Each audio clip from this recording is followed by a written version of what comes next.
चलिए इस कविता के अंतिम स्टेंजा को समझते हैं।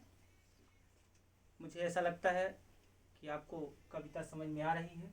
बिल्कुल मत डरिए, बहुत आसानी से आप इसको बार बार समझिए और समझ में आएगी आपके। डर निकाल दीजिए, बिल्कुल निडर हो जाइए। चलिए इसके अंतिम स्टेंजा को समझते हैं कि all the sense lamps, all मतलब सभी, सेंस लैम्प्स का मतलब ज्ञानेंद्रियां होती हैं। हमारे शरीर में 5 ज्ञानेंद्रियां होती हैं जो हमें विभिन्न कार्यों को करने में सहायता देती हैं। तो कवि गुरुदेव रविन्द्रनाथ टैगोर कहते हैं कि जो मेरी ज्ञानेंद्रियां हैं, सेंस लैम्प्स हैं, जो मेरी ज्ञानेंद्रियां हैं, सभी ज्ञानेंद्रियां, दैट जो कि आई मतलब मैं, डिड लाइट चलाया था। तो जो मेरी ज्ञानेंद्रियां थी जिनको मैंने जलाया था, सूटेड इनटू बरीज, उन्हें जीवन की उलझनों ने हर लिया, समाप्त कर दिया। मुझे कुछ समझ में नहीं आ रहा है, हे ईश्वर, मेरे जीवन की जितनी ज्ञानेंद्रियां थी जिनको मैंने जलाया था, वह जीवन की जो उलझनें होती हैं, उन उलझनों ने उसे, उन चिंताओं ने उसे समाप्त कर दिया, नष्ट कर दिया, हर लिया। सूटेड मतलब नष्ट कर देना, हर लेना, समाप्त कर देना।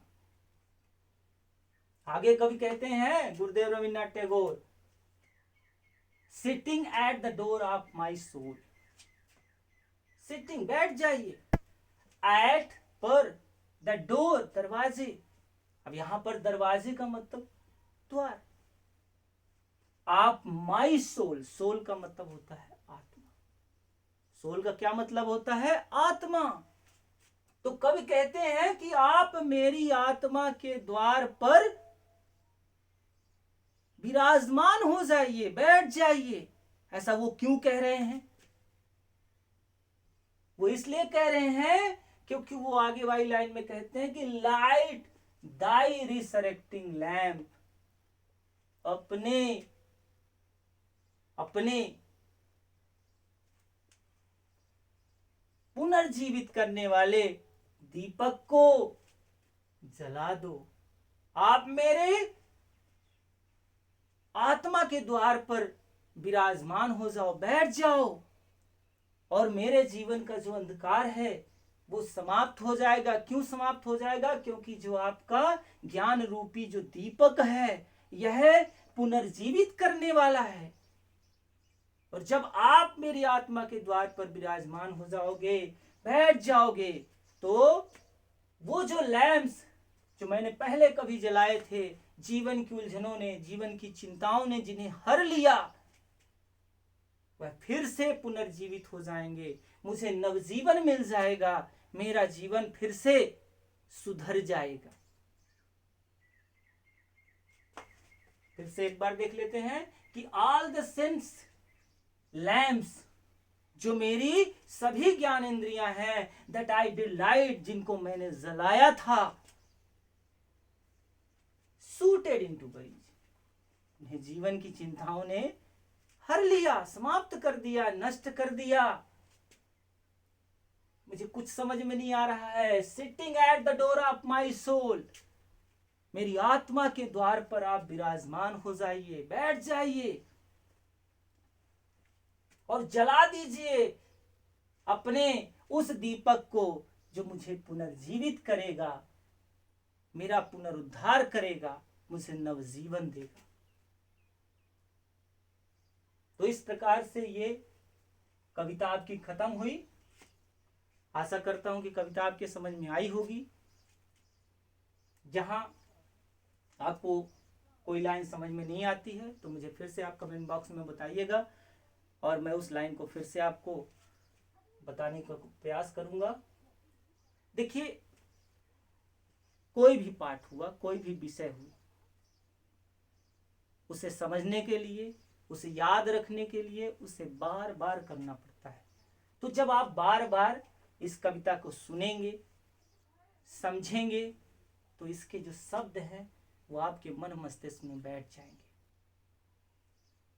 प्रिय छात्रों, आप इस साल कक्षा 10 की बोर्ड परीक्षा में हो और प्रथम परीक्षा, मैं चाहता हूं कि चाहे वो आपका महीने का टेस्ट हो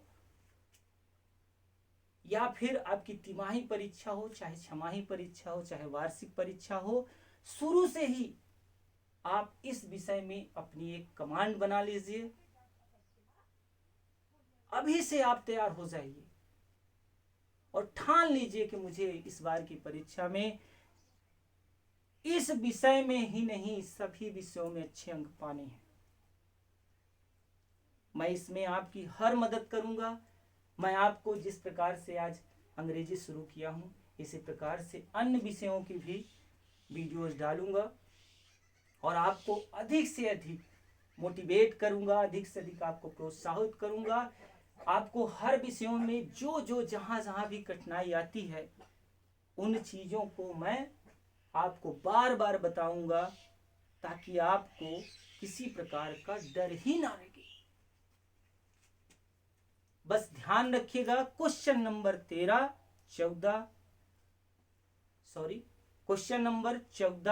और 16, 14, 15 और 16 पोयम से आता है, जिसमें क्वेश्चन नंबर जो 14 होता है वो 3 अंक का होता है और वो 4 लाइन किसी प्रकार के स्टेंजा देकर आपसे 3 प्रश्न पूछता है, जिसमें आपके कविता का नाम, कवि का नाम और किसी शब्द का मीन्स पूछ सकता है, किसी शब्द का नाउन फॉर्म पूछ सकता है। तो अगर आप बार बार इसको पढ़ते हैं तो बड़ी आसानी से उन प्रश्नों को आप हल कर लेंगे। उसके बाद क्वेश्चन नंबर जो 15 होता है वो भी 3 नंबर का होता है। इसमें एक ही प्रश्न करना होता है अथवा में होता है। तो अगर आप लेसन को अच्छे से समझे हैं तो मैं इसके बाद एक्सरसाइज क्वेश्चन आंसर भी कराऊंगा। तो आप देखेंगे इतनी आसानी से आपको प्रश्नों के उत्तर याद हो जाएंगे। डरना ही नहीं है, बार बार बस आपको सुनना है और ये आपको आसानी से याद हो जाएंगे। धन्यवाद। और अगले वीडियो में मैं इसकी एक्सरसाइज कराऊंगा आपको। एक बार आप इसको वीडियो को अच्छे से देखिए, 2 बार देखिए, और अगर वीडियो आपको अच्छा लगता है तो उसे दोस्तों को शेयर करिए। मेरे चैनल को सब्सक्राइब करिए। मेरे चैनल का नाम है सीधी एजुकेशन हब। धन्यवाद दोस्तों।